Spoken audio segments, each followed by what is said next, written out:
Now we'll talk about another useful tool, which is the AMZ Store plugin. First, install and activate the plugin until you have AMZ Store in your toolbar. Now click on AMZ Store. It should ask for your email for verification, but that's only the first time. After you click submit, you will get this process here. This is an automated process.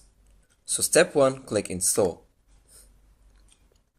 Step 2, enter the default search keyword, for example, phones, and the default discount, let's set that to 20 and click apply. After that, enter your Amazon account details and click submit. And finally, our store is ready, so let's click here to visit it. As we can see here, this is the search bar and the default keyword is set to phones. Now click submit,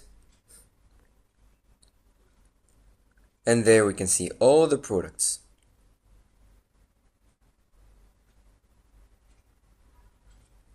Now after your first time installation, you can actually change all the settings by going to Appearance, Theme Options, and you should have it there. You can choose to edit a lot of things. You can put your logo here, you can change the keyword settings, for example, you can change the categories names, the footer settings if you want, the contact settings, the blog options if you want to post your own images, or this SEO options for the search engine optimization, the styling options if you want to change the colors, or the typography if you want to change the fonts. After choosing your own preferences, click Save All Changes, and it should be saved. This was a tutorial for AMZ Store. Hope you guys found it useful.